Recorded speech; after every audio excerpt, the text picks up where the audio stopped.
All right, hello and welcome to Season 2 of the Automobilista Australia Touring Car Championship. It is the finale, where unfortunately we're missing one of our championship rivals, which is a big shame because after the last round, the final race at Curvelo, the championship gap was cut from, I think it was about over 20 points at one stage, I think, at the last round, and it was cut to, well, it was swapped over after James Owen had an incident at the final lap of the final race. He went for the championship lead all the way to trailing Brenton Foley by 3 points, and unfortunately, James Owen isn't here, but we even lined up a special guest for the championship finale, and that is none other than Stairs.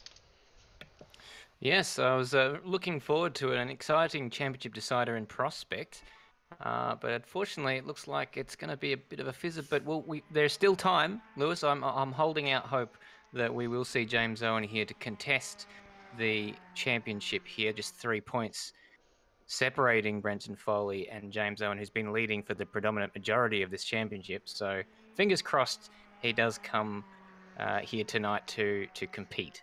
Yeah, there still is. Obviously, he won't be able to join in obviously the qualifying session, but he will be able to join in the warm-up. So that'll be 10. Well, obviously, this session goes for about 10 minutes, and then the warm-up is another 10 minutes before the first race. So hopefully he does join in.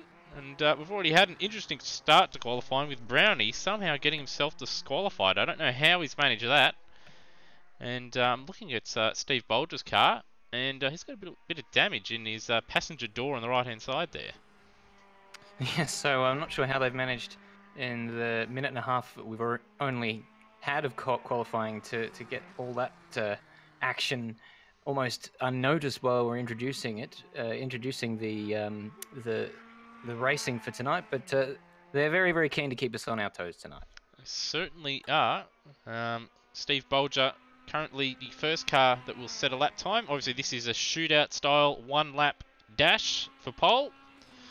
And Steve Bolger, as the season's gone on, he's sort of found a bit of form. Unfortunately for him, it's just a little bit of consistency that's let him down throughout the season. Sort of the story of his Monday night series, where he's been very, very strong in the rookies and trainers. But unfortunately, just consistency and little errors costing him. Pretty clean lap so far, albeit we've only seen about three corners of the lap. But good if he's gonna smash his door in, that he does it on his out lap rather than his hot lap. Not that you would want to do it on your out lap anyway. Well, thankfully he hasn't got any pit crew to worry about, but it certainly isn't nice dinging your car. But yes, you do want to do it if you leaving the pits, because that's the only way you can do it. This is a private qualifying session, so the only way you can damage your car is by you yourself hitting something.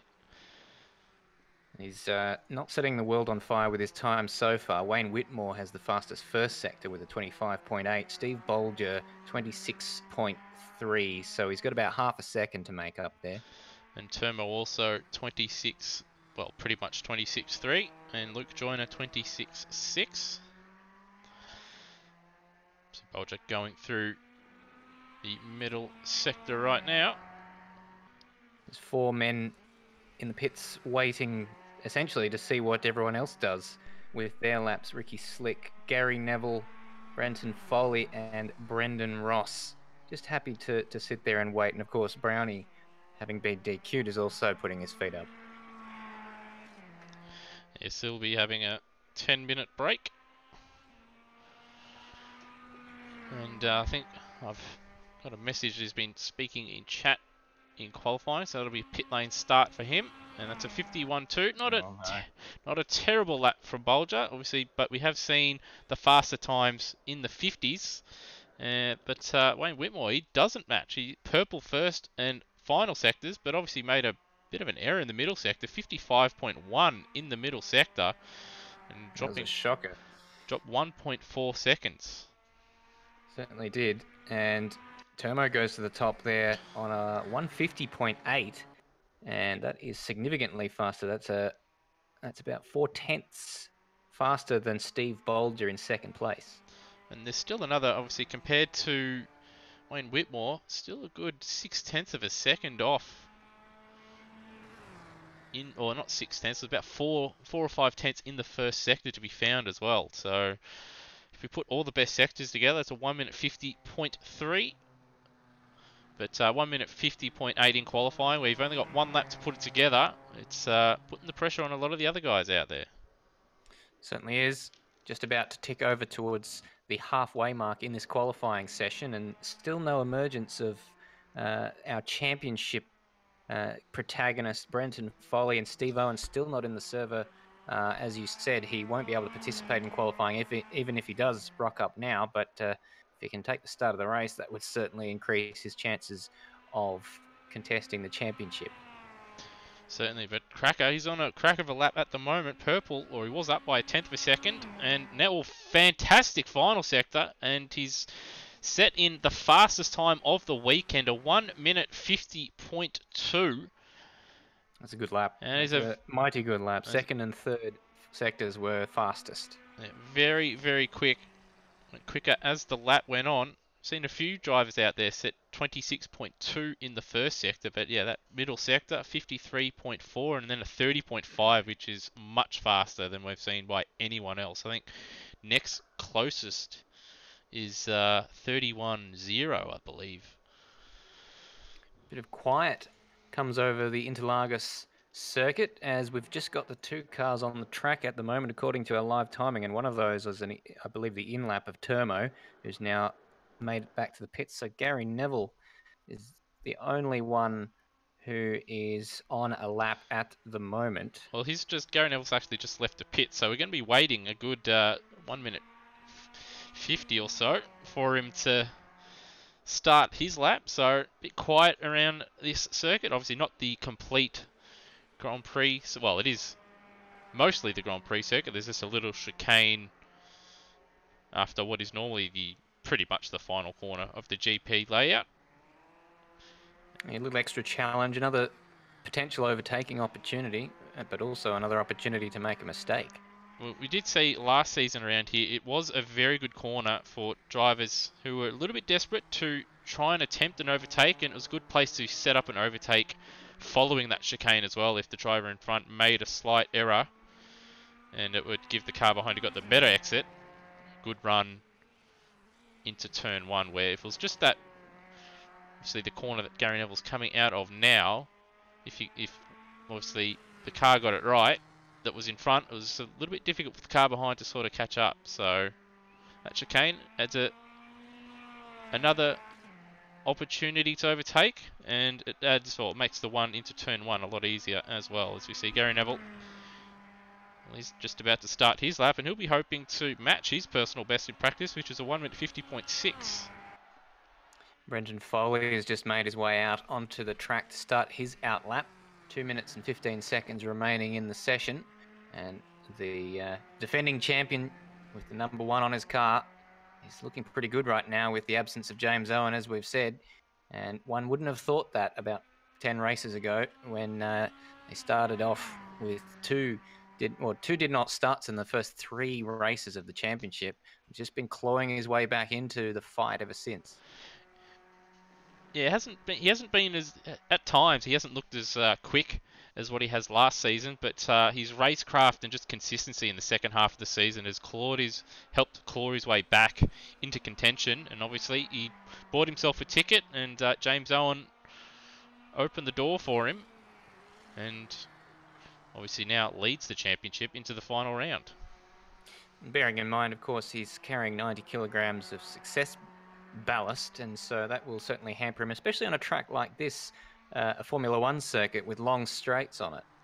Yes, we did see, well, around a lot of the circuits this season have had the longer straights. The cars with weight have struggled. It's not so much during the corners struggle when they have the success ballast, especially as high as 90 kilos. In fact, it makes the car more planted. These cars do oversteer quite a bit, and Gary Neville up by 1/10 in the middle sector, so he's put together a solid lap so far, but Cracker, as we saw, very good in the final sector. A little bit pedestrian through the cafe chicane, but I do believe this lap will probably put him provisionally on the front row. Well, it's just keep your foot flat to the floor and see if you've made the difference in the final corner. Oh, he's down quite significantly in that final sector. 5/10 behind Cracker, so that just goes to show how strong the end to Cracker's lap was. Yes, he's a good 6/10 faster than Gary Neville in that final sector alone, and Gary Neville was faster in the first 2 sectors, so Cracker must have absolutely nailed the chicane, and that's enabled him to get a fantastic final sector in. Got Brendan Ross, he's also coming to the end of his lap at the moment. We're seeing a few green sectors come up from some of these guys. Brendan Ross is on a quick one. Brendan Ross will be next across the line. Ricky Slick also on a lap. Just those 3 left to set a qualifying time. Brendan Ross to the line, and it's going to be 5th fastest. That's probably a little bit disappointing from where he was expecting to be. He looks like he made a mistake in that middle sector, because the fast guys I've seen are in the 53s, and he did 54.6, which is quite average. But his final sector sort of matching, obviously, those around him. Ricky Slick done a faster first sector than Brenton Foley did, so they're both on decent laps, but Ricky Slick at the moment looking like he may well be the fastest one. Didn't catch the second sector split just yet. And Foley down 6/10 in the middle sector, and a bit scruffy on the exit of that corner as well, on the grass. And he's locked up into the cafe chicane. That's going to cost him a fair amount of time. So we'll just try and cut to Ricky Slick and see what he's up to at the moment. They're both at roughly the same part of the track. But Ricky Slick has had a slicker lap by the looks of it. Unfortunately, Foley, where he probably could have made the difference in the middle sector, he hasn't been able to. Yeah, Foley, mistake. Obviously in the middle and the final sector, and I don't think Ricky Slick was too much better. That said, Foley only good enough for 9th there. That said, Ricky Slick second. He put in a fantastic final sector there. 30.7. It's only 2 drivers into the 30s in the final sector. That was the guys that are both on the front row. But Ricky Slick in the middle sector, he lost 6/10, but his first sector was 4/10 faster than Cracker. So that's why he is on the front row. So we'll just go through the grid. So Cracker will start from pole position. Alongside him, Ricky Slick, followed by Gary Neville, who's been very strong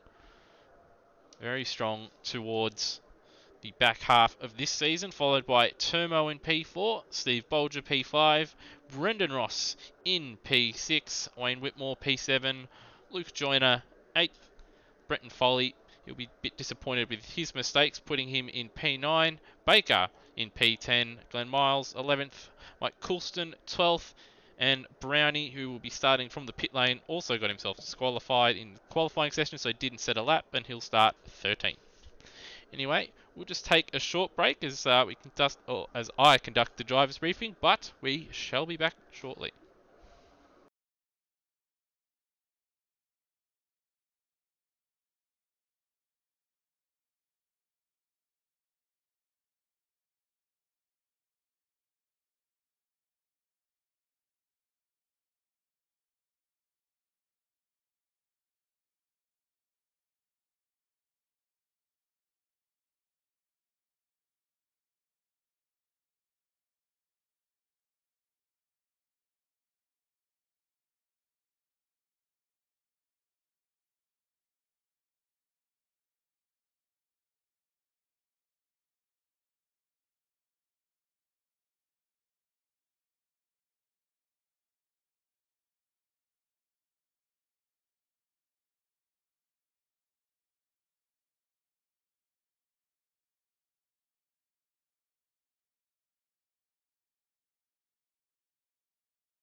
Alrighty, and we are back. We've still got about 4 minutes or so left in the 3 minutes, I should say, left in the warm-up session. Drivers have had their briefing. We've gone over the grid. Unfortunately, James Owen still hasn't joined us, but hopefully he does soon, because that'd be a bit of a fizzle. Well, yeah, the championship would have just fizzled out, I should say.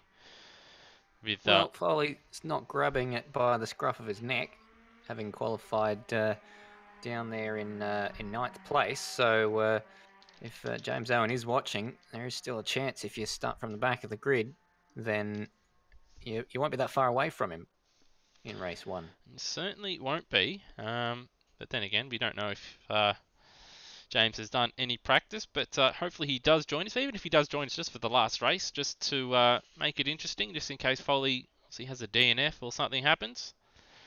But, well, the only way he can secure it totally in this race is if he takes the win.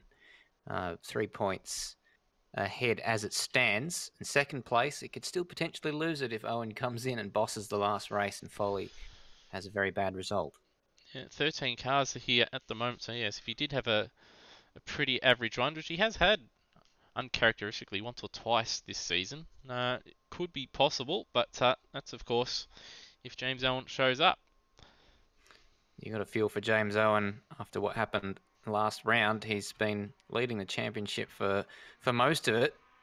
Got a few wins, quite a few podiums along the way. Only, well, he does have less wins than Foley, who's sitting on 6 wins, but those two, there's 2 non-points finishes at the start, really costing him. Yeah, he's just been very consistent. He's had pace at pretty much every round. I don't believe there may have been one round where he didn't have too much pace, but he was still able to nab pretty much a decent result every time he's finished. So it will be a disappointing end to have such a consistent season and then not show up at the final round to obviously not give yourself a chance to win. But obviously he's got something that is keeping him from his computer, which is a bit of a shame. But hopefully he's able to join us. Probably a good opportunity to mention that we do actually technically have 3 drivers in the championship hunt tonight, with Termo 49 points behind Brenton Foley with a total of 50 points on the table tonight. Yep, as you can see on your screens right there, Termo on 231. He's been very strong. So he started the season okay, but certainly since mid-season and the last few rounds in particular, he's been very strong, and it's clawed his way up to 3rd in the championship. A good 50 plus points in front of Brendan Ross, who himself has had periods of great pace, but not so much consistency. And only finds himself, as you say, good. Yes, good. Was it 50 or 49 points adrift of? That's Brenton right, Foley. 49 points adrift of Brenton Foley, which is a tantalising prospect because if Foley does have a shocking night, someone rips out his internet, for example, someone by the name of Termo perhaps, and then Termo goes through and wins both races. A tall order, of course. Termo with just the 1 victory in this championship, but a decent string of podiums throughout towards the back end of the championship. Yeah, he's certainly been very strong, and he earned himself a bit of weight as well, a bit of extra weight as we tick over to the race session. Just what he wanted. It's only a nominal amount compared to obviously Termo and James Owen, who both got 90 kilos and have been carried. And in fact, I think Foley carried 100 kilos, or may have carried 100 kilos at some point. I know Reese Gardner did. And on your screen, as the drivers form up, I was going to have the team points, but I've just got to bring up the HUD, which I have to unfortunately turn off when I bring up those screens. But anyway, just about on the grid. And there it is. There's the team points on the screen as the drivers form up. Still missing Ricky Slick and Gary Neville. Haven't quite gridded up yet. But Far Canal Racing, I believe at the last round, won the team's championship. Obviously they had 3 drivers, or they've had 4 drivers now score points for them, but only the top 2 cars in each race are eligible to score points. They finished, well, after the last round, they're on 415 points. Cracker Racing on 300, and then Termo's lone effort has put him in 3rd place, followed by Piston Broke Racing, who haven't shown up. Obviously, we've had Brendan Ross change teams, and Scott Morrell unfortunately hasn't raced since mid-season, but the formation lap is underway. And Stairs, while you're here, might as well get you to go through the grid for us. Absolutely. Beg your pardon. Not sure what that was. Cracker, first pole position for him. Cracker Racing team. He's going to be starting in probably the most enviable position of all, in first. Behind him, Ricky Slick, 2nd place in the guest car. We have been used to seeing him in other series in the blue and orange FCR colours, but guest car for Ricky Slick, aka Scruff, aka Matt Williams. Behind him, Gary Neville for FCR, the number 61 car, ahead of Termo for Chevrolet Castrol Racing, starting out of 4th place. And Termo, the one of 2 drivers technically still in the championship hunt that are in this race. 3 drivers overall. Steve Bolger starting out of 5th place in one of the privateer entries. Behind him will be Brendan Ross in the 2nd FCR car, starting out of 6th place. In the number 37, Wayne Whitmore for Flat Spot Racing. Good livery, that one. In 7th place, ahead of Luke Joyner, another privateer. Brenton Foley starting down there in 9th place. Could very well clinch the championship tonight. Probably the odds-on favourite at this stage with the absence of James Owen. Baker for Cracker Racing team, number 76 there in the Mitsubishi Lancer, starts out of 10th place, ahead of Glenn Miles in the Ford Underperformance Racing car, and Mike Coulston bringing up the rear for Flat Spot Racing, with Brownie starting from the pit lane. So not only did he get DQ'd in qualifying, it appears he hasn't made it to the grid in time. No, for text chat during qualifying, you earn yourself a pit lane start. So of course, you did mention that. Beg your pardon. That's why he's back there, and hopefully no one does it in the race, because if you do it in the race, it's a straight DQ. And once the safety car peels in, the leader, well, the rest of the whole entire field have been told 80 kilometers per hour until the start-finish line. And once the leader hits that, we are racing, although those further back cannot pass before the start-finish line. So it's tantalising wait. Still got the entire grid there. Very nervous moments indeed.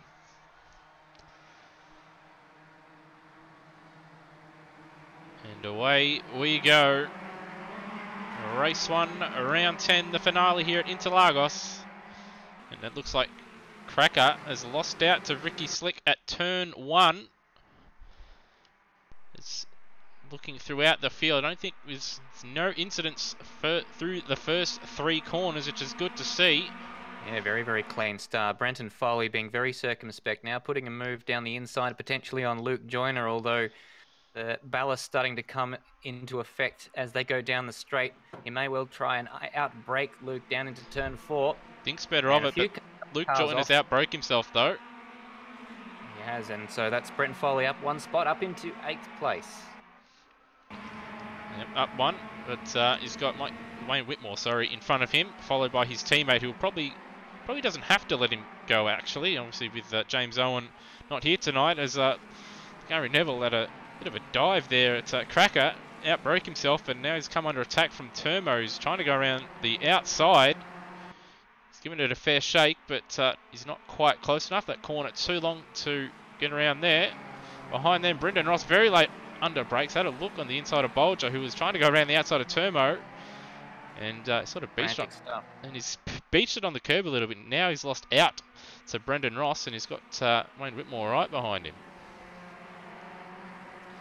Certainly does. So it's a big old train, early stages of course, and Foley trying his best not to get caught up in anything. Bit of a lock up there from someone up into the chicane. That's probably par for the course really, and it's just not quite. I don't think Foley's wanting to be too aggressive here. He knows he doesn't have to do anything special to win the championship in this round with the absence of James Owen, beg your pardon.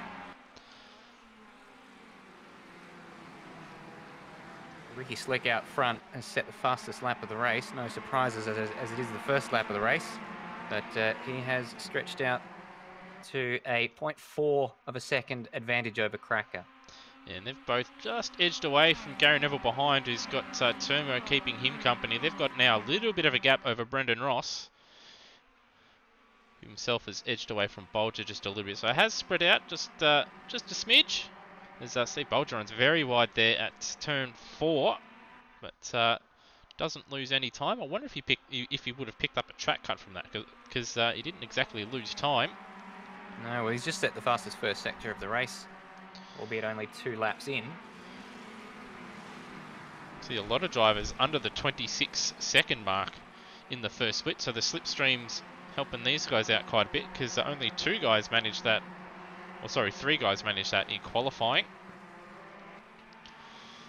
But Ricky Slick, looks like he's just holding Cracker up now. He hasn't had a great middle sector, and he's starting to sort of back up, well, obviously back up into Cracker, and Gary Neville and Termo look like they're edging closer as well. So it looks like this train is going to get a little bit bigger. And I think all these guys just going for wins here. Championship probably won't be in their minds at all, especially people like Ricky Slick. And we've got, looks like Foley having a bit of a dive in the Cafe Chicane on Whitmore. They've gone side by side throughout, and for now, Foley is in front, but I reckon... Still side by side. And I reckon Whitmore will probably out-drag him. That said, though...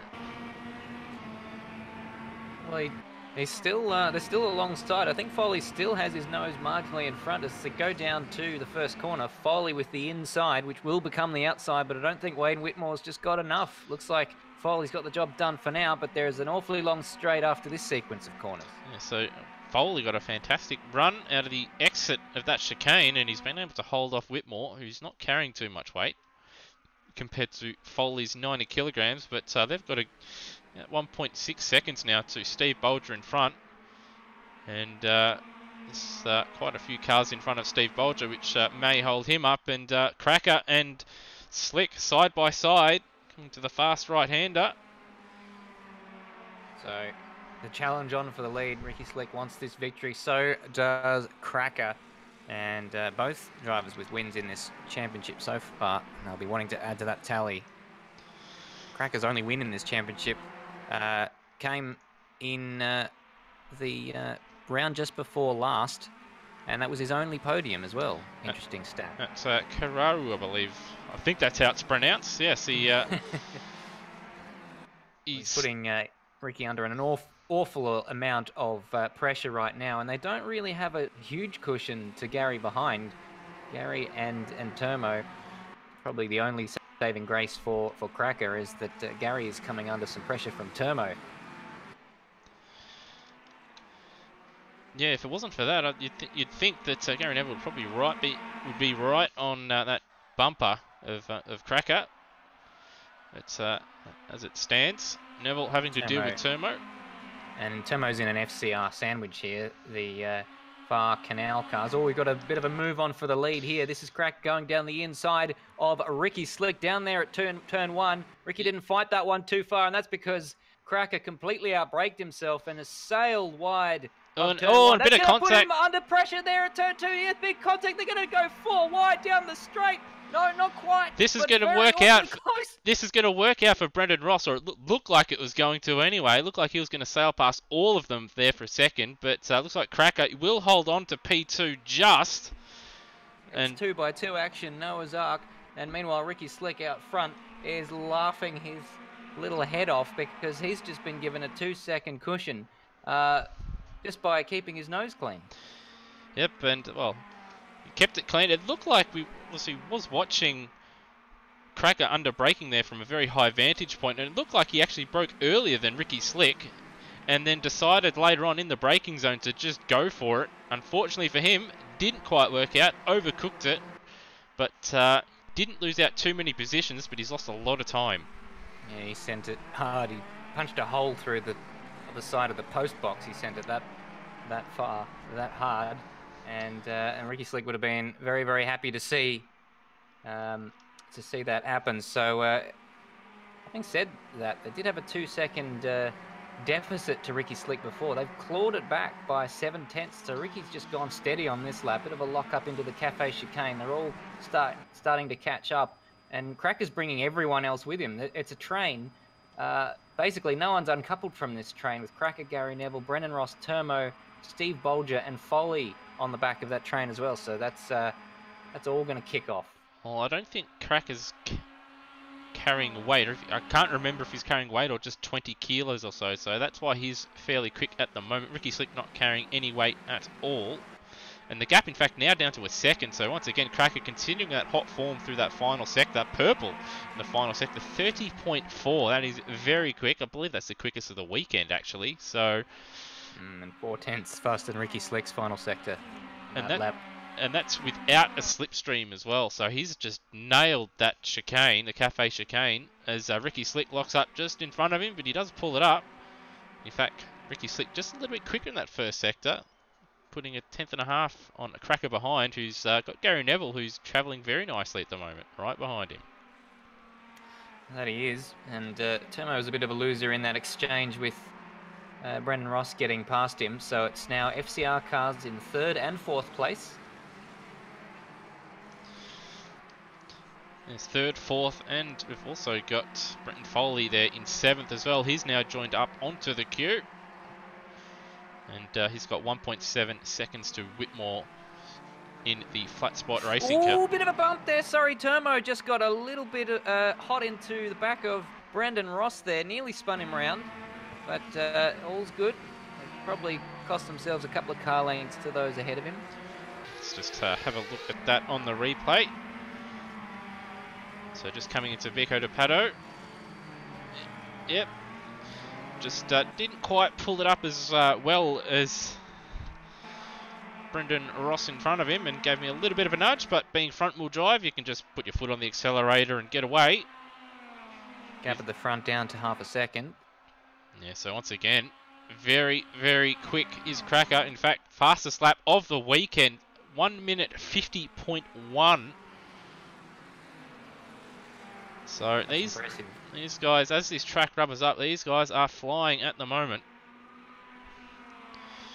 You know, Ricky Slick 1 minute 50.6 on that lap. Gary Neville set his personal best of 1 minute 50.365, but as you can see, he lost half a second to Cracker in front. And Cracker's going to keep his head here. We've seen how quickly he's been able to bridge that gap. He's left Gary Neville behind him. He was 2 seconds behind Ricky Slick a moment ago. Now he's 2 seconds ahead of Gary Neville. So he's got the pace to win this race, but he's got to not make any silly mistakes. He's got 15 minutes left to do it. He's got to do it cleanly because he has got the pace to break away, obviously, from Ricky Slick in front. But if he makes a meal of it and battles with Ricky Slick, he's going to bring Gary Neville and that train of cars into play, and that is exactly what you don't want, is just a big melee to try and claim the lead. I think he might have even give Ricky Slick a bit of a clip there, the back end. Foley's made his way up into 6th place. A nice pass on Steve Bolger in the last minute or so. Yes, into turn 8 there. Looks like Bolger ran a little bit wide, locked up. Oh, and I'll give him a little bit of a serve, but Foley held on into Vico de Pato, and he's now in P6. So, can Cracker do anything? He's right up behind Ricky Slick now, 0.3 of a second as they come up towards the start-finish line. He's a similar distance behind when he tried the move earlier on in the race. Oh, a bit of grass, he's gone wide. I don't know. I don't know how he's pulled that up. I think in these cars they might be a little bit generous if you do clip the grass, because I know in just about any other car, you under braking and at a turning point like that, if you're on the grass, you're generally pointing backwards and heading towards a barrier pretty quickly. But he's got away with that one, and he's got a good run into turn 4. It's going to be very, very tight. Ricky Slick leaves him space. Certainly does, and he's going to get a better drive. Cracker's made the corner a lot more acute. Thought he might have just had the job done, but he's had to make a much harsher angle through that corner, and that's where he's lost his speed. It was a good try. It's good racing from both those guys. Plenty of space between the two as Bolger makes a move on Brenton Foley. But Foley on the switchback gets him, or retakes his 6th position. Ooh, bit of a nudge there from Bolger. A little bit late under braking, but hasn't affected Foley too much, other than his car just jinking a bit. But yeah, well, he's actually quite fond of opposite lock, usually caused by his right foot, not usually caused by the right foot of the car driving immediately behind him. But funnily enough, he's well practiced at saving those sorts of slides. Not necessarily caused by that. Well, in this case, you having a heavy right foot actually helps you when you get on those slides. So Brendan Ross and Termo going side by side as well into the chicane. Oof, bit of lag there. Termo still behind for the time being. Thought he might have had that job done. Yeah, these two have they've dropped off the back of Gary Neville, who's caught up to Cracker. I don't think that Cracker's made a error in the middle sector, because he's dropped well off the back of Ricky Slick, and now Gary Neville right behind him, and go further back, and Termo under all kinds of pressure from Termo as they're all behind. Then Brenton Foley runs wide at turn 1. That's going to give Steve Bolger the chance to go with this, obviously, switch back, and he's dragging Wayne Whitmore with him. Yeah, Wayne Whitmore was certainly looking to buy into that one. In fact, they're going to go 3 wide. This is reminiscent of, I think, the 94 Brazilian Grand Prix, which nearly ended in Martin Brundle's head getting taken off. Bolger down the inside. This is the move we saw. Oh, everyone goes wide. Gracious me, where did Foley go? He's back. There he is in shot. Yeah, bit naughty there. See, he did get a little bit of a serve, though, from Bolger, so he might try and say, look, he knocked me off the road. I'm just going to keep my foot in it. Yeah, that was IndyCar at COTA levels of track extending, but you're right. There was a little bit of contact involved there. I thought Bolger was going to go into the back of Foley again there. So a lot of Morse code between these two. It is a part of this this series. It is a little bit of Morse code, but yeah, in this race in particular, it's been quite a lot, especially between Bolger and Foley, who are battling for sheep stations for the glorious position 6. And in front of them, the front 3 starting to close together, and Gary Neville in particular, he's looking quite racy right now, although he hasn't had a good run through the Cafe Chicane, but he was putting Cracker under quite an amount of pressure throughout the majority of this lap. So, does Cracker have enough time left to catch up to Ricky Slick? One would have thought, based on the pace we saw from him earlier, that he does, but has he just burned up those tyres a little bit? Ricky Slick is driving a steady old race. He's not making the mistakes that we've seen Cracker making. Yeah, Cracker has made those couple mistakes which have dropped him back, but he did pull back a couple tenths on that lap, did Cracker, even though he was battling with Gary Neville. But he's lost time. Looks like he's a little bit slower in the first sector compared to Ricky Slick, at least in race trim. In qualifying, actually, he wasn't too great in the first sector either, but that first sector seems to be his Achilles heel around there, but that last sector, he's quite a lot faster than everybody else. Foley's now about 1.5 seconds, 2 seconds ahead of Stephen Bolger, so it seems like he's made a bit of a break for it with Bolger and Whitmore still quite close together. They set a very good first sector, 25.8, and I reckon Bolger or Whitmore, maybe one of them or both of them have gone for a bit of a move and it's dropped them back a bit, but he has broken the toe, and he can concentrate on perhaps trying to edge closer towards Termo and Ross in front of him, who are continuing to be bumper to bumper, as they have been for quite a lot of this race. Well, Ricky Slick, he has an advantage of about 1.1 seconds. Cracker's not catching up with the same sort of extra speed that we saw. A bit of a lock-up there from Ricky Slick. Yeah, that cost him a bit of time. It did, but that's probably the largest mistake we've seen from Ricky Slick. It's just lock-ups. We've seen Cracker with a number of moments costing him time, all over the curbs, on the grass sometimes. Neville was on the grass on the previous lap. So they're all a little bit ragged. So far, Ricky Slick is living up to his name. Yes, go back behind, and Ross going a little bit defensive into turn 1. Termo was close by, but not close enough to make a dive. But yeah, That mistake bringing the gap down now under a second between Cracker and Ricky Slick. I think Ricky, if he wants to win this race, he has to get the final sector right. Obviously, he's quite quick in the first two, but that last one where Cracker seems to have a bit of an advantage, he's got to maximise his run, particularly through the Cafe Chicane, to prevent Cracker from gaining time and then from overtaking him as well. Well, Ricky's just pulled out 2/10 in the first sector, but it looks as though Cracker's pulled that 2/10 back in the first part of the middle sector. In fact, out of the first three drivers, Gary Neville's actually the fastest in the first sector. But he's a couple seconds adrift. So he has a little bit of a lock-up at Pinheiro. And Termo, once again, very close in the middle sector. Might even have a look into Pico de Pato. No. Side's better of it, but he's close by. Closest battle on the racetrack, this one. It's been at about 3/10 of a second for at least the last 4 laps. It's a little bit of a lock-up there. Lock-up. Yeah, but and that's onto the grass for Termo, so they're both pushing the limits here in an attempt to get up into 4th place. It's not for a podium. That horse seems to have bolted with Gary Neville about 4 seconds up the road. And Ross has gone defensive early, but I don't think Termo is going to be close enough.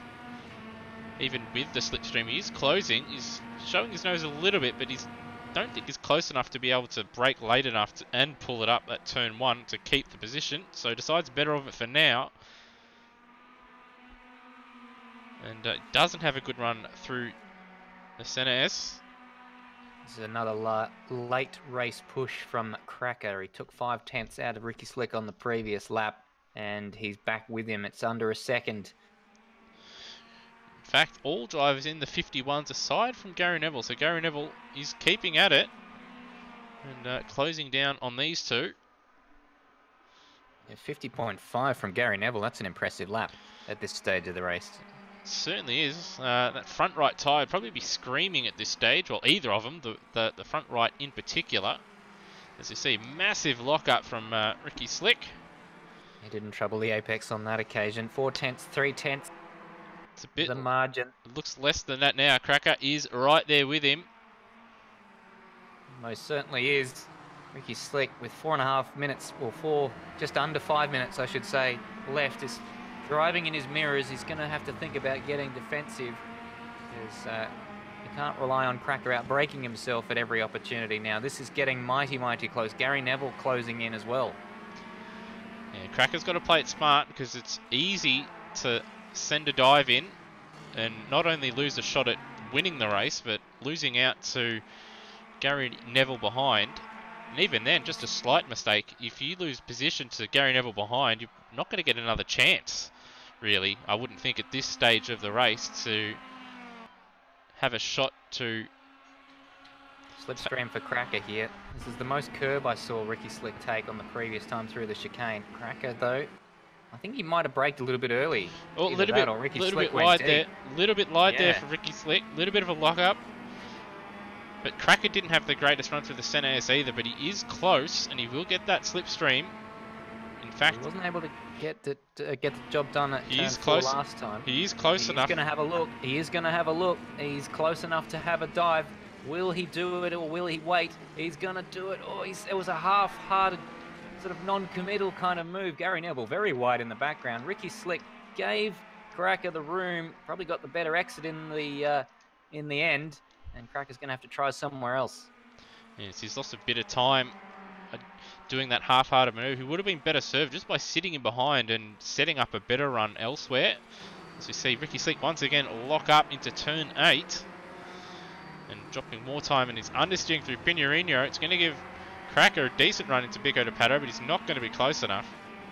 He's going to know that Cracker has made a few mistakes in this race. That's side-by-side. Little bit deep there from Ricky Slick.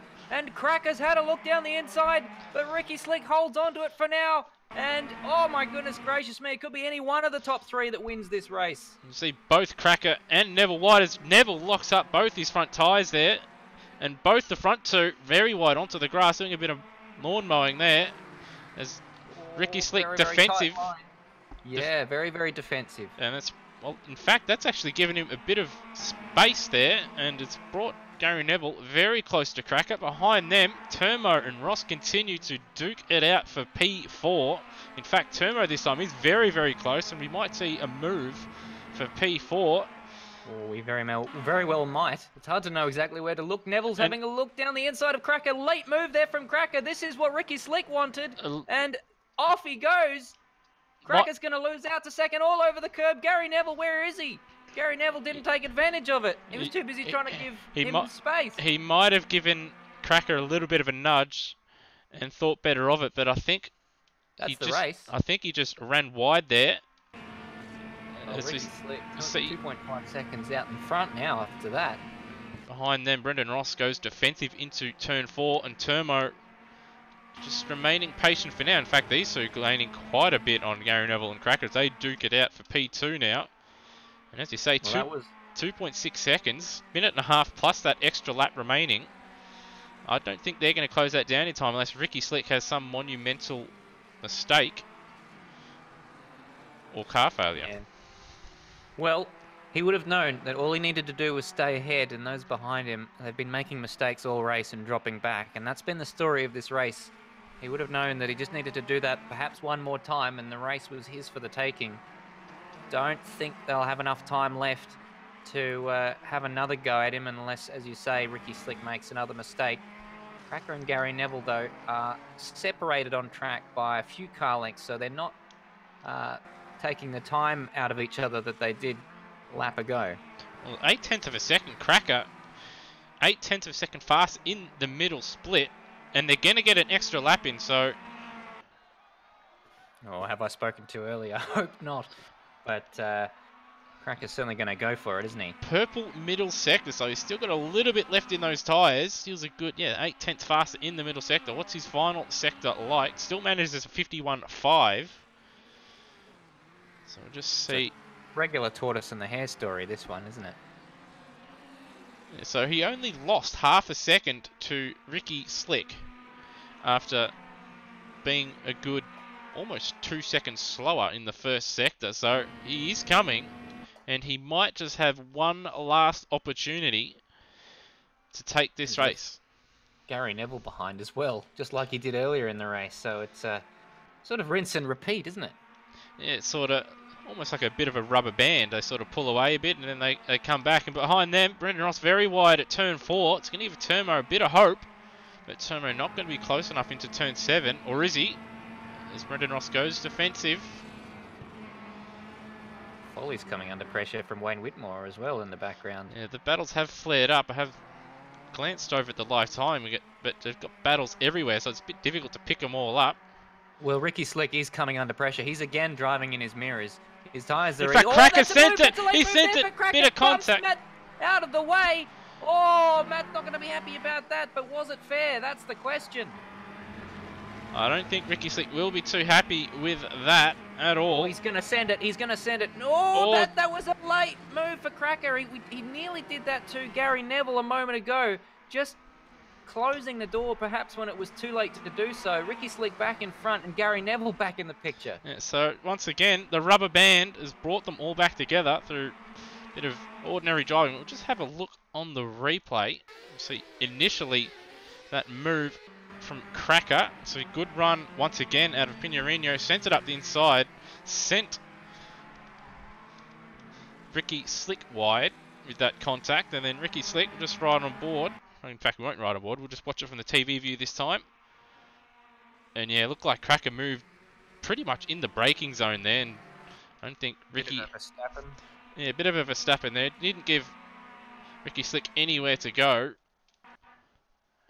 Yeah, it evened out because Cracker ended up on the grass as a result of that, but he really only ended up on the grass because he tried to close the door when it was probably a little bit too late to do so. It's the last lap now. And we've had Foley, he's dropped down behind Wayne Whitmore and Steve Bolger, so something's happened on the last lap there, and Foley having a look at Bolger into turn 4. They were close.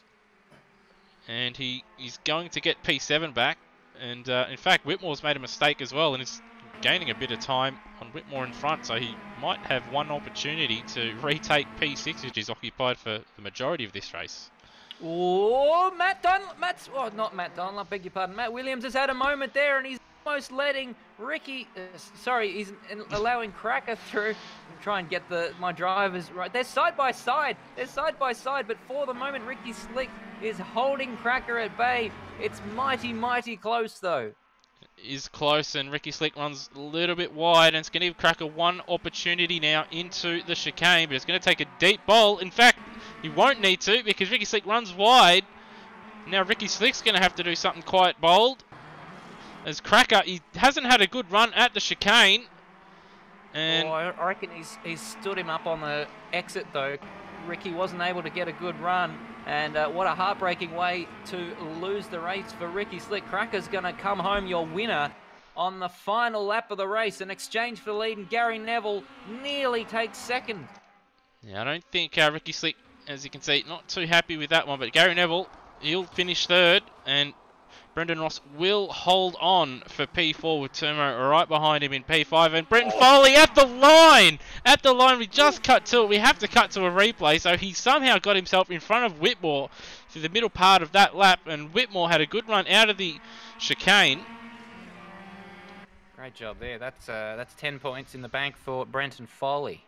Yep, so that will give him a 13-point lead in the championship. But once again, just have a look at the ending. Yep, not much in it at all. Steve Bolger will finish in P8. Luke Joyner will finish a quiet P9, but still, I don't think he chucked it off the road. Baker will be, well, he's classified as P10. Mike Coulston in P11. Glenn Miles P12, and Brownie in 13th. So I think Brownie made a mistake or two there, because he was in front of Glenn Miles. I did see earlier on in the race. That's dropped him down the field, but it has been a very chaotic 15 laps here at Interlagos. That was a terrific race. It was battling all up and down the field. Hard to know where to look at certain points throughout. We had the first three. As we see Brownie crossing the line. Yeah, we had the first three battle it out for pretty much the entire race, although it did rubber band at a couple points. And then we had Brendan Ross and Termo duke it out for the entirety of the race. And then after Foley got himself up a couple spots, he battled with Whitmore, well, with Steve Bolger for the majority of the race, and then with Whitmore right at the end. The gap between those two was, I think, a tenth of a second at the line, so very, very close between those two. But I think after that one, I don't think Ricky Slick will be too pleased with Cracker's antics into Yung Cow.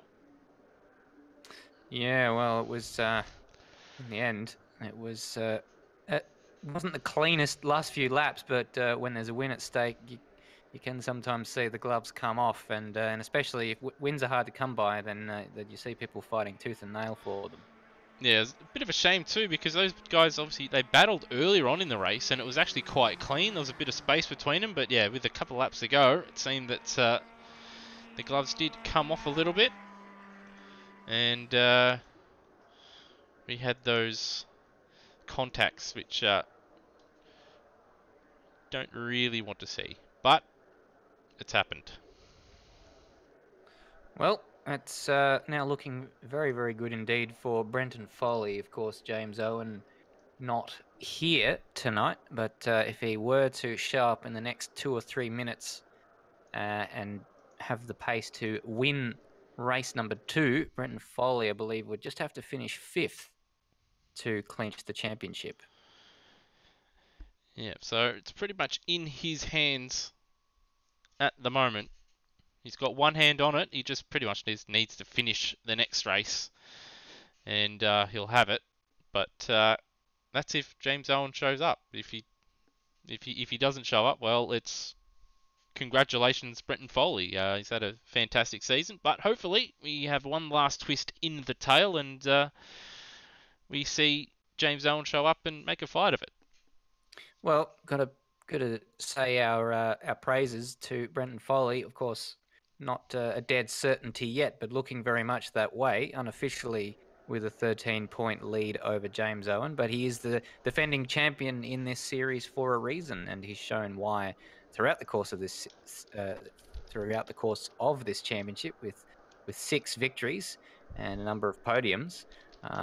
90 kilograms is quite a deficit to overcome, especially on a track like that. And he could see that the other cars were really able to get back by on him in tonight's battles, but he was just able to position his car in a way that he could get back at a point where it counted. And that was a great finish from Bretton Foley to net a few extra points. Yeah, did a fantastic job holding off Steve Bolger for the majority of that race, considering the weight he has, and you've got those 2 massive straights to deal with, and then you've got that medium straight going into turn 6 and 7. So he did a good job. Last season, we saw those guys carrying weight end up being well, they were swamped really last season, both Foley and Roadhog. This time, not so much. In the early part of the race, they were right there in the train, fairly close to the lead, but did stretch out quite a bit after probably about lap 7 or 8. It did start to stretch out, and we did see some gaps, but there's still great battles up and down. Oh, if that's a nice little precursor to what we see in race 2, then I'm very keen indeed for race 2. Yes, it should be a cracker, but we've got, it has ticked over to the warm-up. We'll just take a short break as we set the grid up and have a short break and gather our breath. So we shall be back shortly.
And welcome back. The grid has been set for the reverse grid race. Still got about 2 minutes left in the warm-up session. Haven't brought up the track map so far, so we'll just bring it up for those at home. As you can see on your screen location, here we are at Interlagos, Sao Paulo.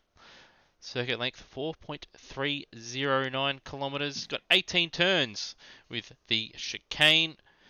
2 races. This is the second reverse grid race, and that's the format. 25 minutes of racing plus that 1 extra lap.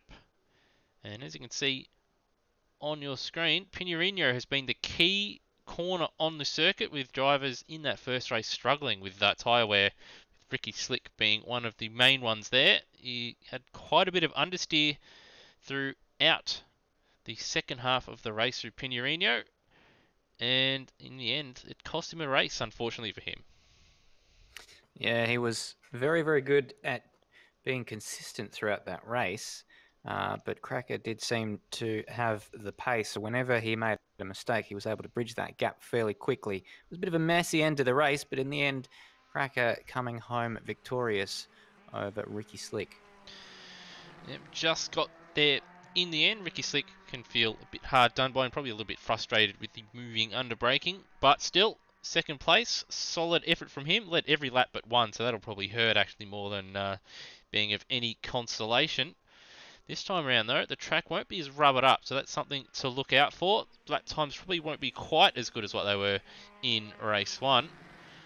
And obviously the faster guys will have to navigate through the slower traffic throughout the early part of the race. And as we've seen, a couple of guys in particular, Luke Joyner, who joins quite late quite often and doesn't do too many laps the second race, he normally does quite well. So he will be one to look out for, as well as the faster runners. And Yes. sorry, go on. Sorry, yeah, just hearing a bit of information in the break from Brenton Foley, saying that was a bit of a conservative race by his standards, but for race 2, he's going to go for a more aggressive setup, one that he used in the previous time that the series raced at the Interlagos circuit, and he predicts that he'll be pretty quick for the start of the race, but he'll have destroyed his tyres by about 10 or 15 minutes in. So that'll be interesting to see whether that comes to fruition. He may well make some headway, but then struggle towards the back end of race 2. Yes, so tyre wear, and then, yes, the slower cars early on. You don't want to pick up damage, but consistency. Yeah, well, there's a couple things, well, a few things with these second races. You've got a few things to consider. The tyre wear, the cars that are around you, and just trying to pick your battles as well. You don't want to pick the wrong one and end up either being involved in an incident or just losing time, which we saw a couple times in that first race with a few of the faster guys. Exactly right. You mentioned to me in the break that we didn't have any DNFs in that race, so this is a proper reverse grid race that we're having. Yep, proper reverse grid. I do believe it's happened once or twice this season.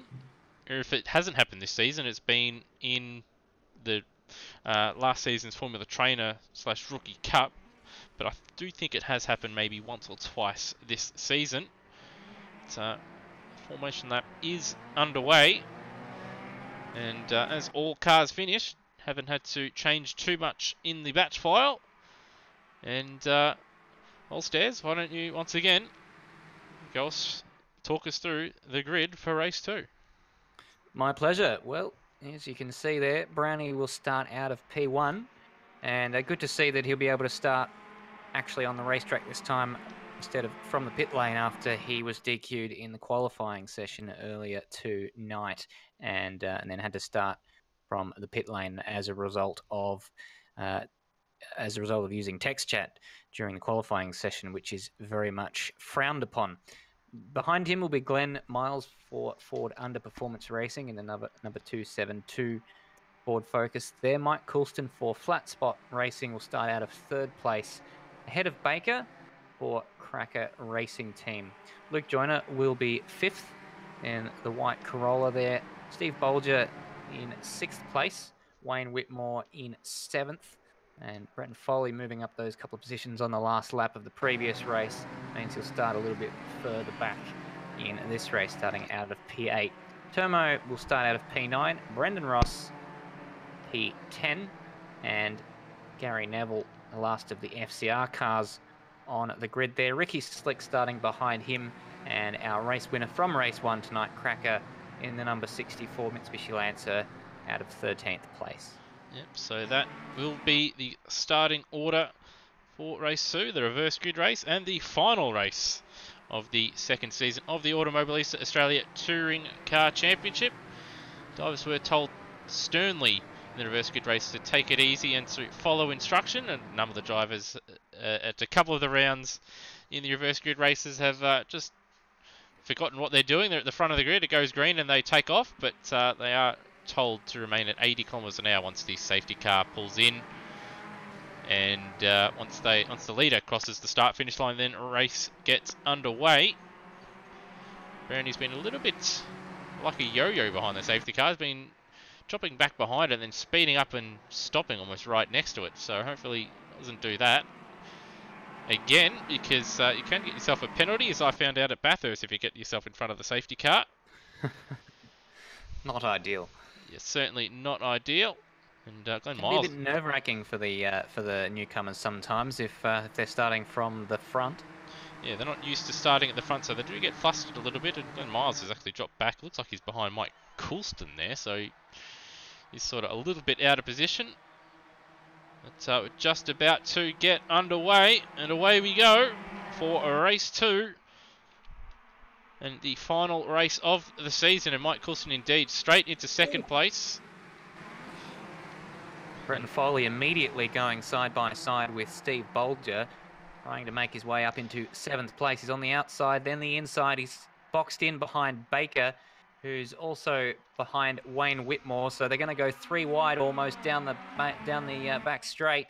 And meanwhile at the front, Mike Coulston putting a move there on Brownie. No, he's having a look with their 3 wide. Bolger, a little bit of a nudge into Foley, who nudges Cracker, or Baker, sorry, off the road.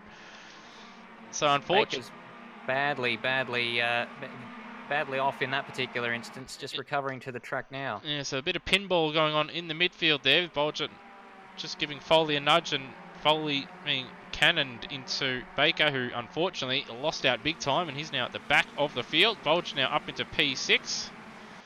And we've got still side by side with Foley. We've got Glenn happening for most of this lap. In fact, Foley's trying to go around the outside of Pinarino, and I reckon he might even do it here. He very, very close.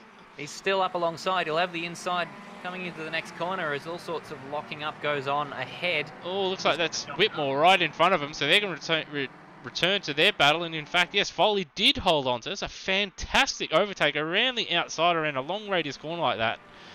That is a fair effort and move from Brenton Foley. So he's up to P5 now. He's got Wayne Whitmore, who's up 3 spots in front of him, and they've got Luke Joyner right there as well.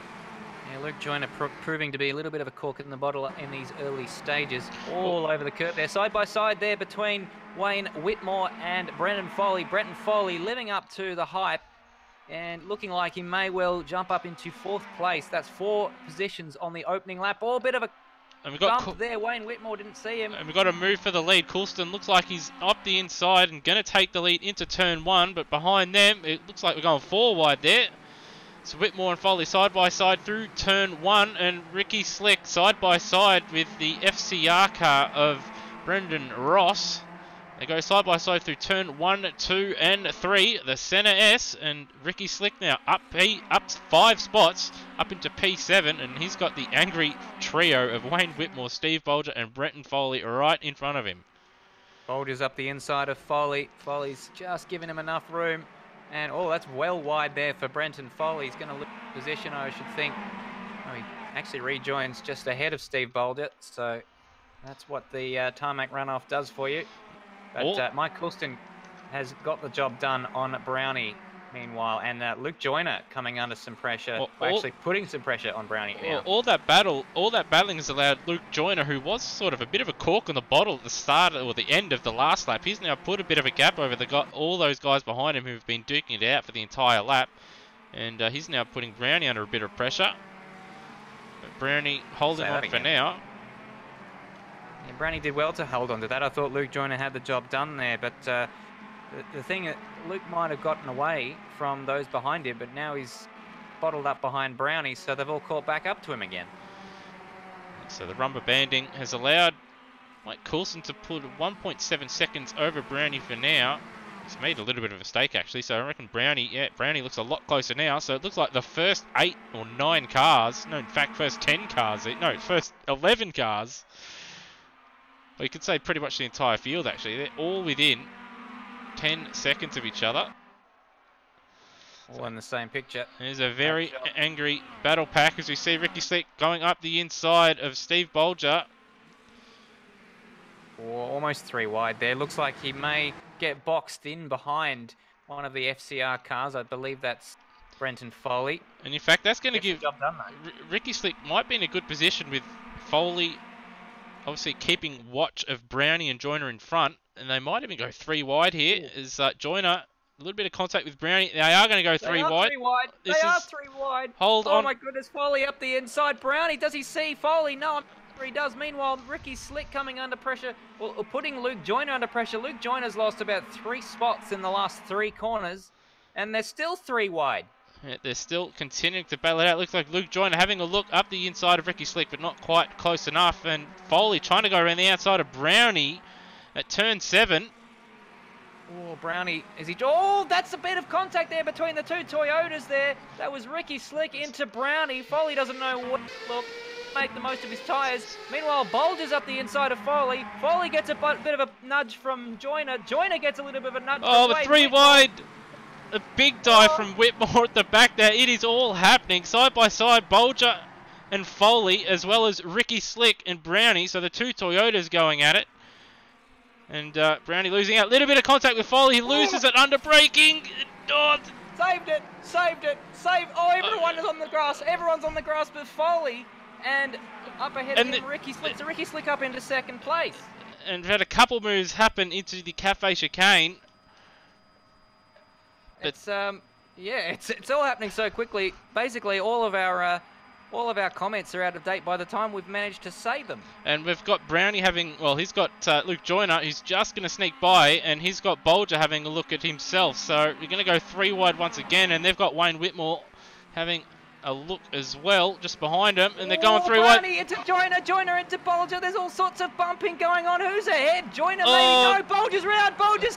He gets saved by Brownie into the side of him. And there's more contact, and there's Cracker behind him also all over the curb, and Whitmore, he's going to go a little bit wide there. Now Gary Neville's behind him, Termo's behind him. They're going to go 3 wide. They're going to go 4 wide. They're going to go 4 wide again into turn 4. Oh my goodness gracious me. Cracker's looking at this thinking, a little bit of contact, I reckon. A little bit of contact between Ross and Cracker, but I don't think it was major. And Brownie runs wide. Oh, Jesus. And Slick up ahead thinking, I'm glad I'm ahead of this. This is a rush for the exits. This is what this is. If Bill Laurie was here, it would all be happening. He'd be off his chops right about now. Terrific crowd in. Ricky Slick and Foley have put quite the number on the cars behind now, and they're eating a lot of time, eating into a lot of the time that Coulson had put on the rest of the field. In fact, it was 1.6 seconds at Sector 1. I reckon at Sector 2 it might even be 1.2, maybe 1.1 seconds. And it is 1.2 seconds between Ricky Slick and Mike Coulson. Behind them, though, Joyner somehow still in 4th place. He's got Steve Bolger behind him. Oh, Joyner's off onto the grass there. That's going to cost him. There's a little bit of a dive there from Bolger. He's got enough of a... He's outbroken himself and Joyner... Completely outbraked himself. He's going to have to give that place back. He's shortcut the track. But he's balked Joyner there.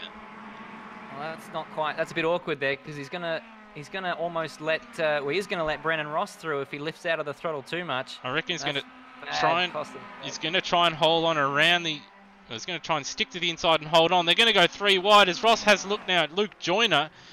As Cracker keeps a watching eye. Luke Joyner. Now he's got to deal with Bolger, who's on his inside. But Joyner holds on for now. And Cracker, he did have a fantastic exit. Cuts the inside of turn 3. Gives Bolger a little bit of a nudge. In fact, it's helped Bolger a little bit. It was ambitious, wasn't it? It's like, I'm going to come back the inside by shortcutting the track on the inside. Well, it's the last race of the season. They're just going, well, stuff the rules. We're just going to just go out here and just race hard as Bolger into the side of Joyner. Oh, And got him! gone. And there's Cracker. He's almost into the lake there. So the human that's pinball. lost Bolger. Yeah, Bolger, once again, he might have even flat spotted both his fronts there. Putting in the ambitious move into turn 4. But finally, the contact sort of, instead of someone else being on the wrong end of it, he got it this time. Can you believe we're only 10 minutes into the race? We've still got, Still yes, 15 to go plus an extra lap. Well, the top three have certainly got away with Mike Coulston just now 7 tenths of a second ahead of Ricky Slick, who'll be eager to make amends for race 1, so he'll be eyeing off victory. But Bretton Foley is not too far behind, but they're about 5 seconds ahead of Brendan Ross, who actually I think has pulled back a little bit of time in the last minute or so on Brenton Foley. Yes, I'm just firing up live races at the moment. And looking... It hasn't really been particularly much use in the last 10 minutes. Live races, it would have updated too slowly to really get any picture of what was going on. Yes, but looking at the sector times on this lap anyway, yep, looks like Brendan Ross in the middle sector quite a lot faster than those in front. 4 tenths faster than... Well, that was on the last lap actually, but no. Oh, the race leader is off. Oh, a little bit of contact. He's going to lose both.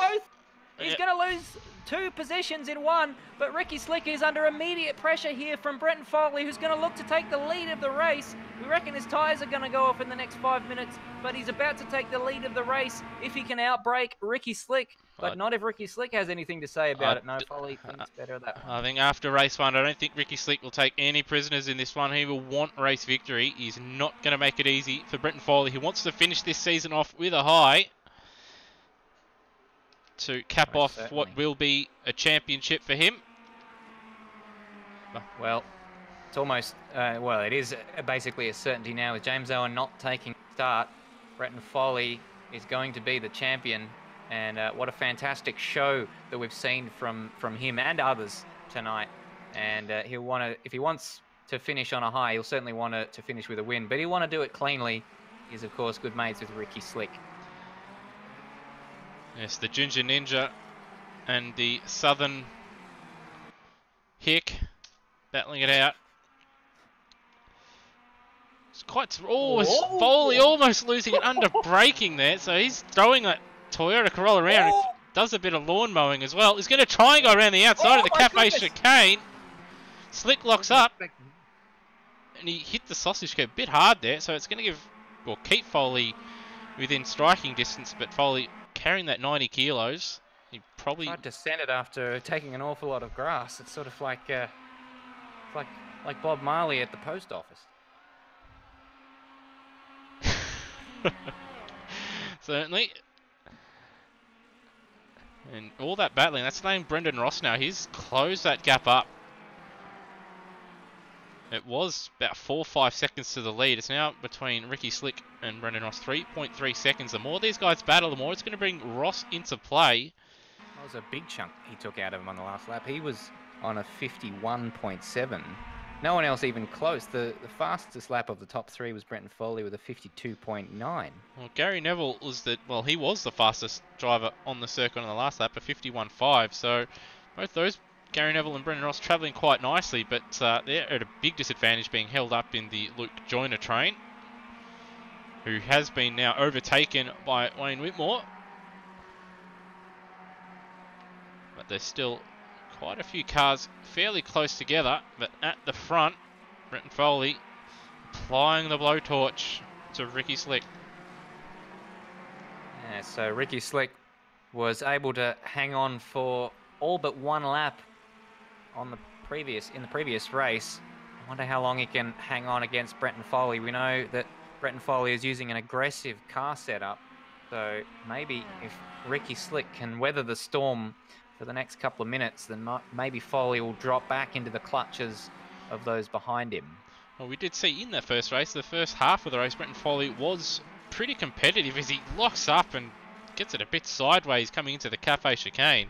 But in that second half of the race, Foley did drop off quite a bit.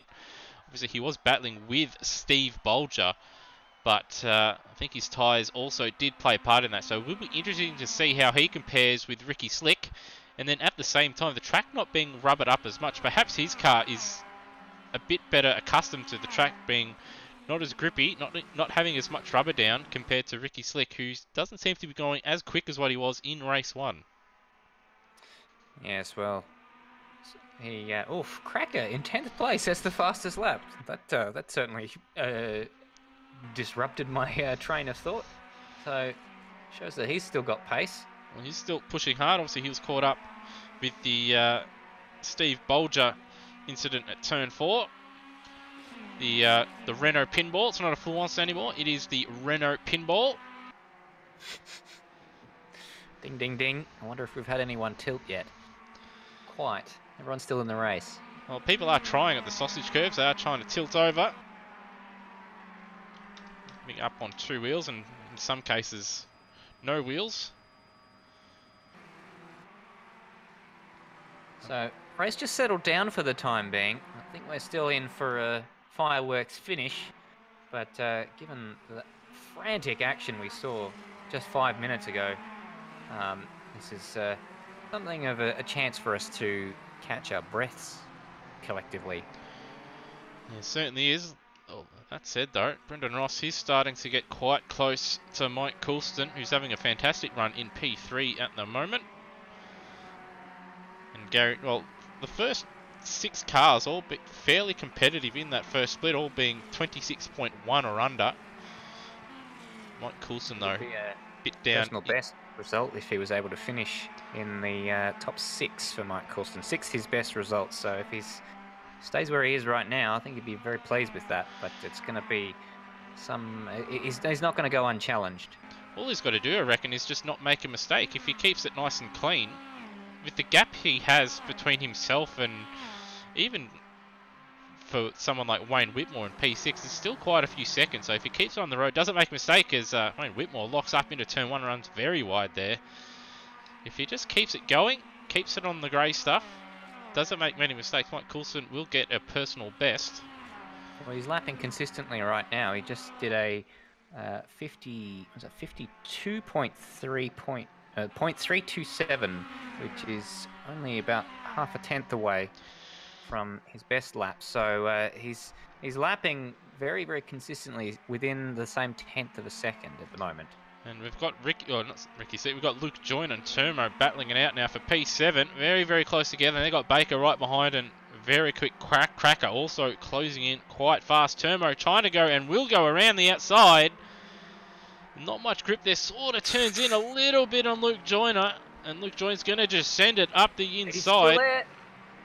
He's going to have the outside for the next corner though. Termo will have the inside. Baker's nicely positioned behind them. Cracker is on a charge. He's just set the fastest lap of the race in the last 5 minutes, and he's eager to get past this trio. Termo goes defensive. Luke Joyner tried to go around the outside, outbroke himself a little bit, and that's going to allow Baker to, well, try and go around the outside at the next corner. He had someone drop off. Steve Bolger's dropped off the road. We've had a change for the lead. Bretton Foley's got through on Ricky Slick. Now, what sort of a dent can Foley put on Ricky Slick? Can he pull away? Just having a look at the replay to see what happened. And Ricky Slick at Junkau, the left-hander before the Cafe Chicane, just outbroke himself and went lawn mowing.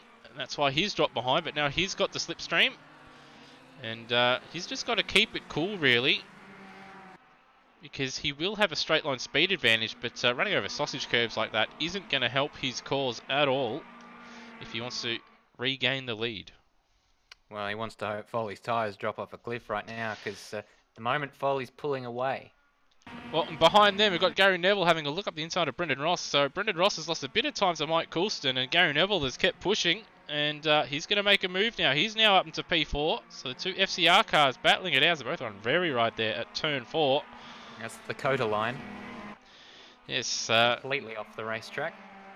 Doesn't seem to be giving these guys track cuts, so obviously the organisers at Sao Paulo, they're just like, yeah, just go out there, who cares, as long as it's grey or green and tarmac, you can do what you want, as Gary Neville runs very wide there.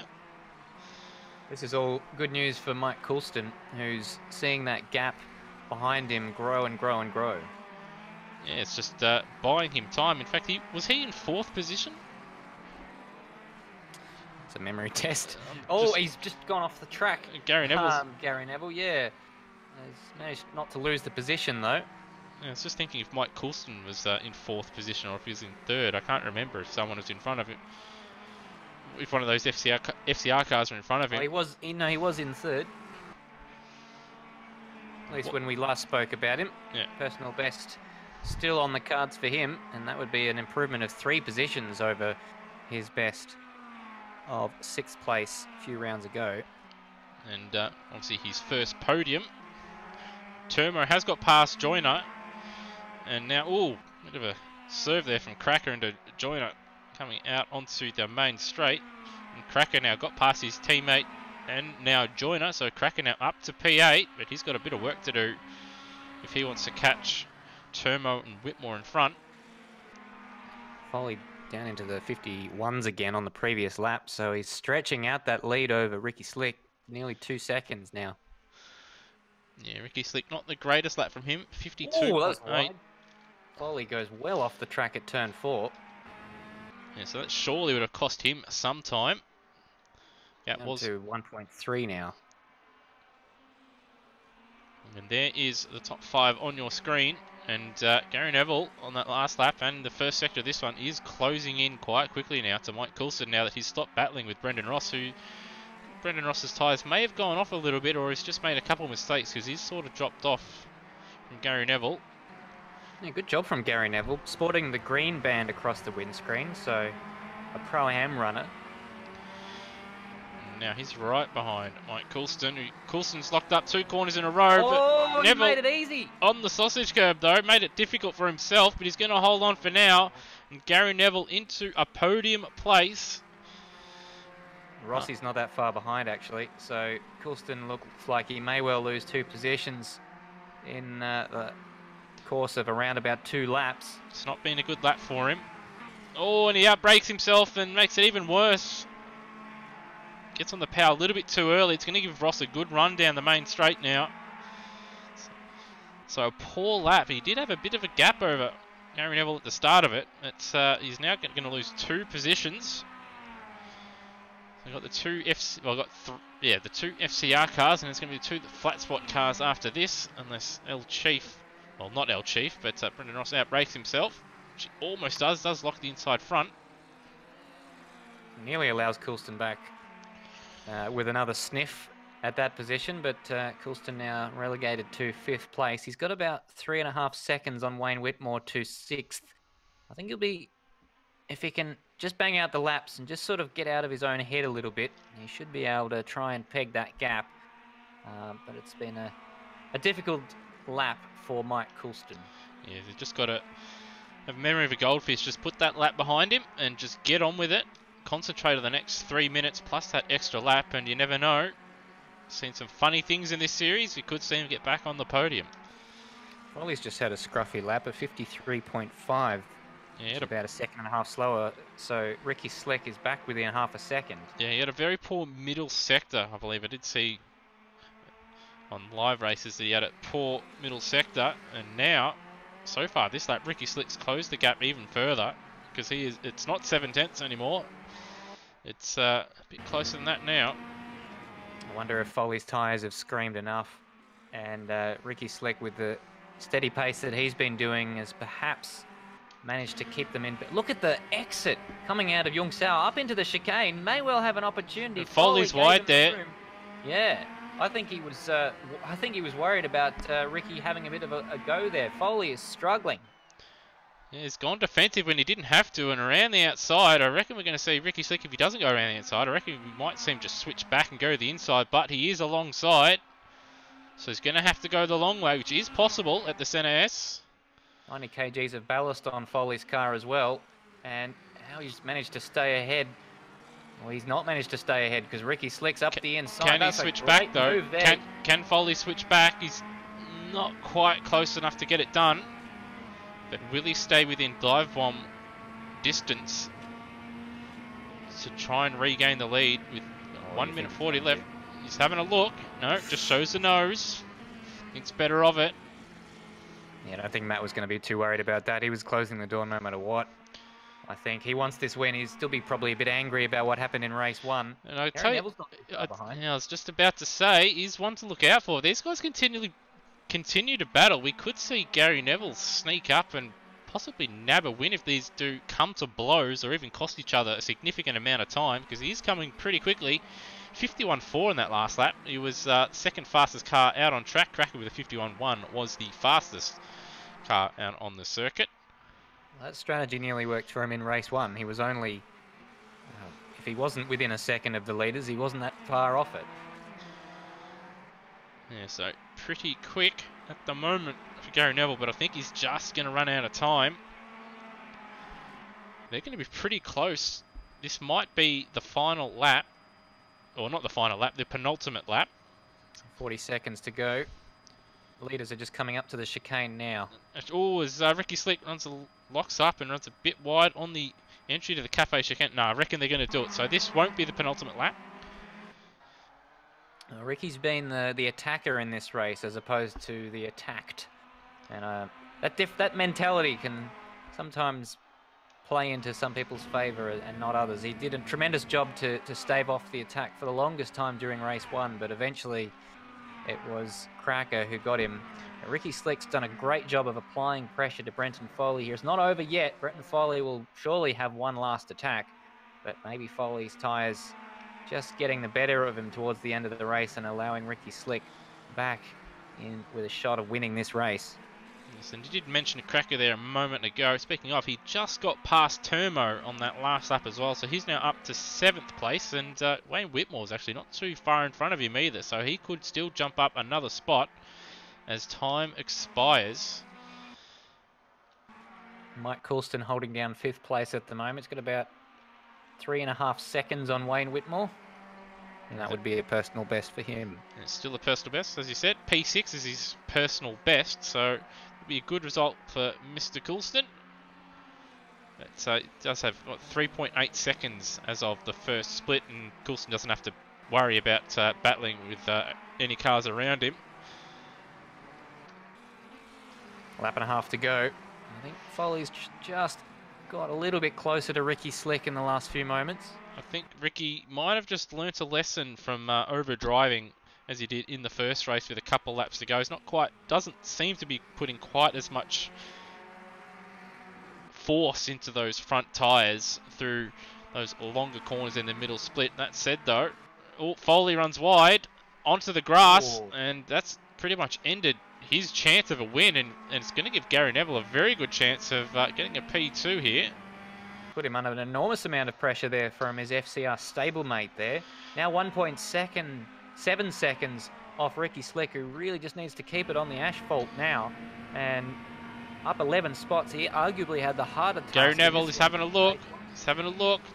It's not quite close enough. So we got FCR second. Foley's gone deep into turn 1 there. There'll be another opportunity now for Gary Neville as they go down to turn 4. He's going to try and get him on the switchback, but he turned in too late. We've seen a number of drivers actually do that in both races, just turned in too late for the switchback, but he hasn't got the ballast. He's got the run now up the inside, and Gary Neville should take second position, at least for now.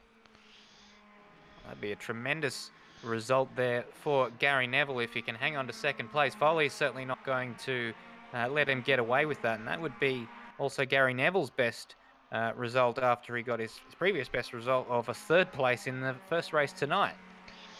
Yeah, so he's also had a very strong end to the season. He's found quite a bit of pace the last few rounds, so it's good to see him find his feet. Unfortunately for him, championship-wise, it's at the end of the season, but a good strong end and something to take into season 3.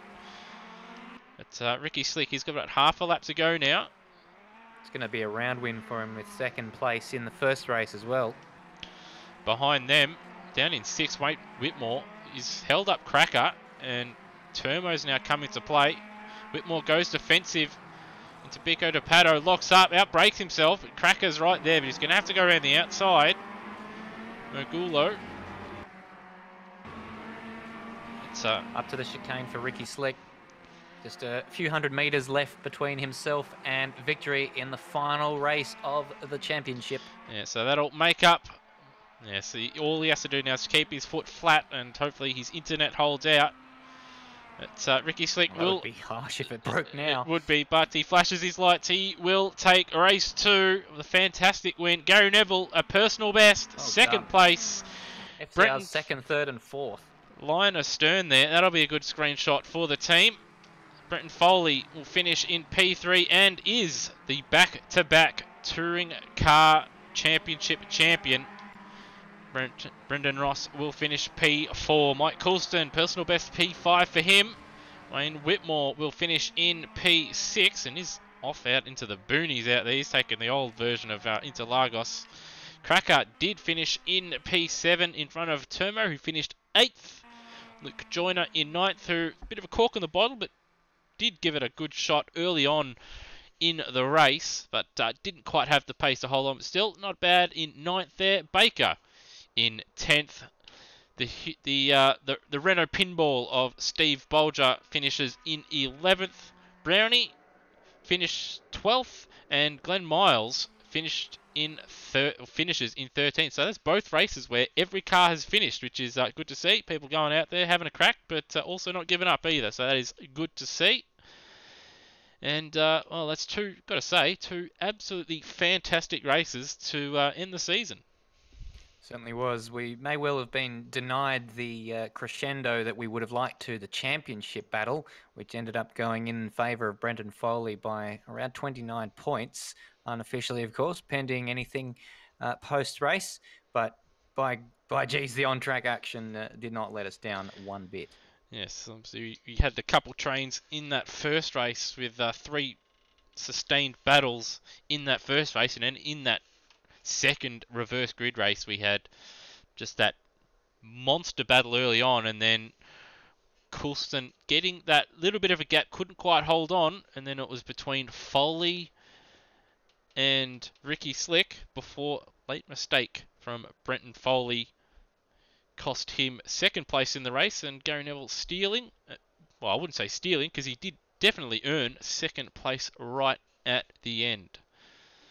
Yeah, great result there for Gary Neville. Double podium, and it's a great way to break his podium duck in this championship. His previous best before tonight of 4th place in the previous round.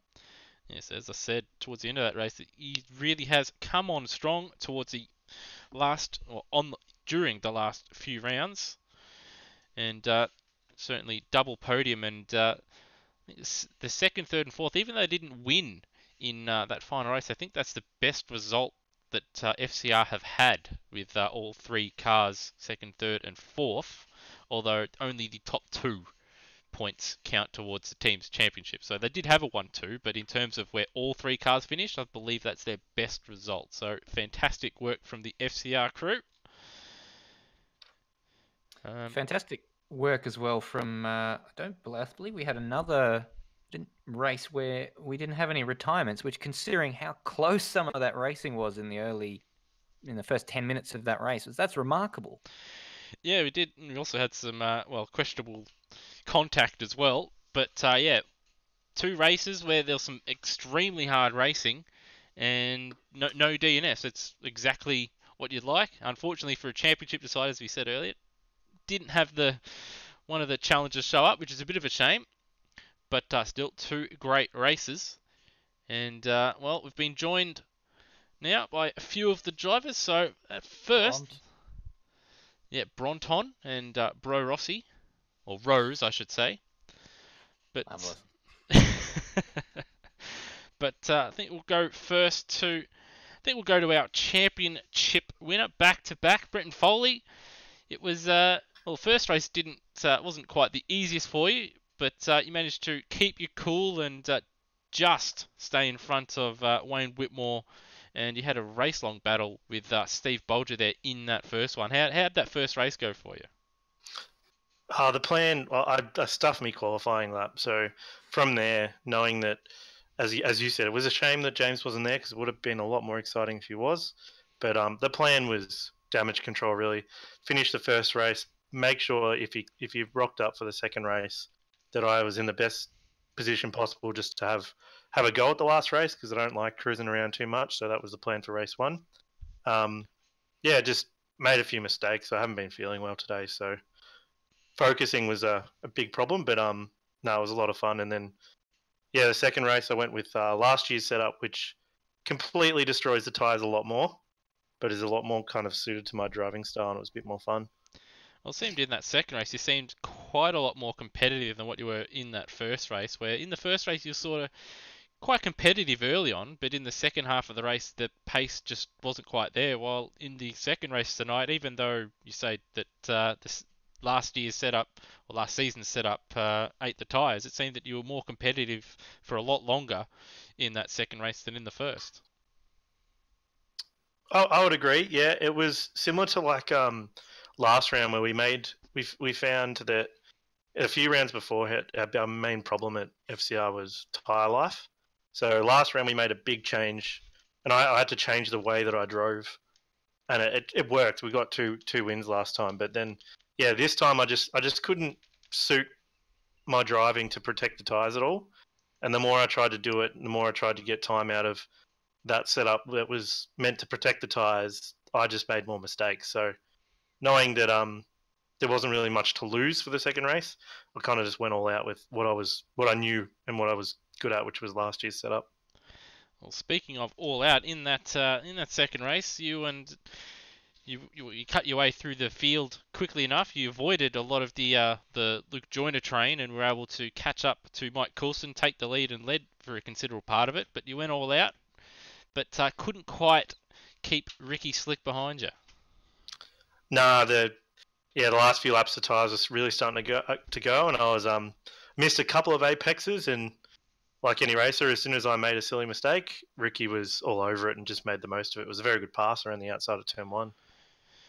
Certainly was, held it on and didn't really give you a chance for the switchback. So it was beautifully executed, and it's good to see some good close racing between you two.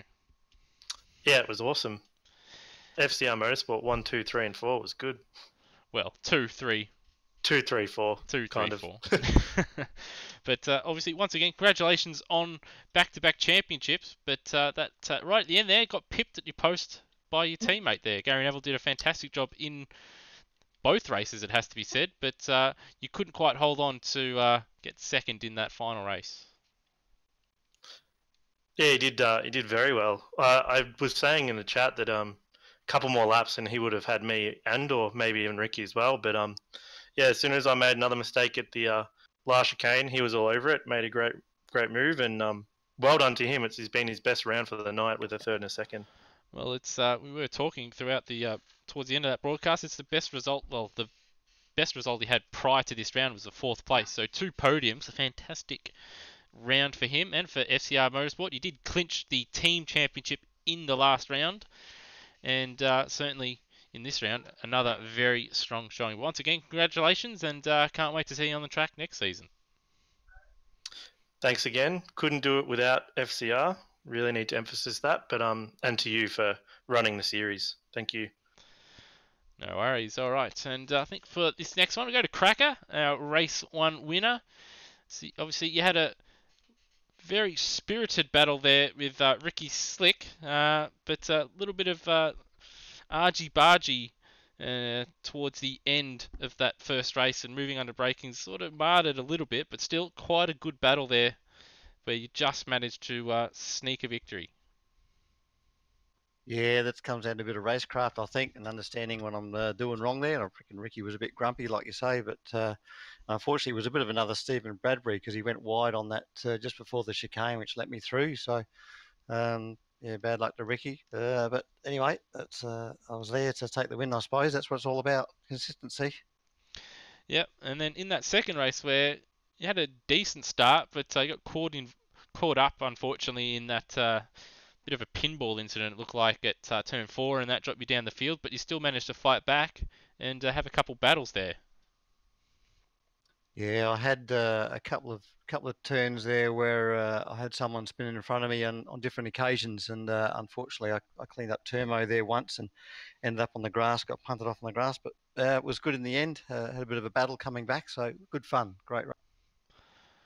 Well, had a couple, well, one good race and one not so good race, but still it looked like you had a bit of fun out there. You're certainly very quick around this circuit. But their setup worked out well this race, so yeah, it's a good one to save.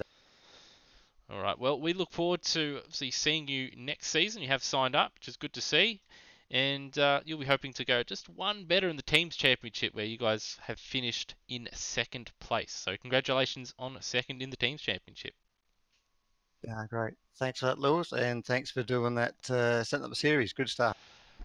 No worries. All right, and I think we'll go to our final interview. I think we'll go to Gary Neville, who on the podium in both races, and with a bit of luck in either of them, he could have snagged victory in either of those. So Gary, it took a bit of time to get towards the front and left it a little bit too late in the second race, but in that first one, you had a couple opportunities to possibly move up into P2, but you couldn't quite get it done and made a couple little errors which sort of ruined that first race for you. Yeah, that's right. I had a couple of goes at Cracker, but I just couldn't quite do it. I didn't want to spin him off, so I backed out. But yeah, happy with third. That's my best result, so up to that time. And then obviously the second race, fought right through. I was very, very pleased with myself. Yeah, and then that second race there, so you battled your way through, and right at the end, it seems like you had better tyres. You certainly made a lot less mistakes than towards the end than Brenton Foley. You took a very well-deserved second place. So I believe the last three races, you've finished fourth, third, and second. So hopefully, round one next season, you might even you'll be hoping to continue that form and get a win. Well, I'm hoping so. I'm sort of managing to learn the lines and things now, and I'm getting used to these cars. So hopefully, we're gonna do better next year. Certainly so. You had a very strong end to this season, so I'm sure you can't wait for next season. No, should be good. All right. Well, I was going to say that was going to be our final interview, but that is a lie, because we will go to the Southern Hick himself, Ricky Slick. Obviously, a bit hard done by in that first race, where you led every lap but one. Had an unfortunate incident towards the end, but in that second race, you were just far too strong for Brenton Foley in the end, and you were able to take victory in that second race. Boys, it was a night like none other, except for the fact that Ricky Slick won, which is a night like every other one he's ever been part of. Well, that certainly is the case. You do seem to have a habit of winning. Obviously, you've been pretty successful in the rookie races that you did, and in the Formula 3s. What is your secret? Boys, you ever go see your meth dealer? I can't say I have a meth dealer, but please go on. Well, you need to get yourself one, because there's no better way to focus. And, well, just before we go on, I think we'll just say that kids, don't do drugs. But anyway, if you want... Well, yeah, not much. But if you want to be as good as Ricky Slick, obviously, well, I don't endorse taking drugs, but there you go. There's the advice that Ricky Slick has given you. Whether you follow that is up to you. But Ricky, once again, second place. Bit unlucky in the first race, but that second one, very strong. Will we see you in Season 3? Boys, I got me a contract with that FCR Motorsport. We gonna crush them like they sitting on an eggshell. Fair enough. And I hear rumours that you'll be driving an actual rust bucket for next season. Is that true? Boys, you could say it's a rust bucket, or you could say it's a piece of shit. Either way, you'll be right. All right. Well, that is one to look out for. You'll be seeing a literal piece of shit out on the racetrack in Season 3. Anyway, from myself, and I do like to obviously thank all the drivers that have participated this season, like Stairs for joining us in the commentary box this evening, as well as Matt Williams that has joined us throughout as well. Do thank you all for a fantastic Season 2, and we hope to see you in Season 3. Just to go over just a couple events happening at Automobilista Australia in the next short while. I do believe we've got the Super 2 Series on Thursday night. That'll be from Simmons Plains. And on Sunday night, we have the GT3 series from Sepang. So that'll be an interesting one. We've not raced there before. And then next Monday, it will be the F3 series. F3 / rookie series / development series. That will be from Imola. So that's where we just had the last round of the Formula One Championship. So thanks for joining us, and thanks to Stairs for joining us. Thanks for having me. It was an absolute pleasure. Can't wait for the next series. And we shall catch you next season at Automobilista Australia. Cheers.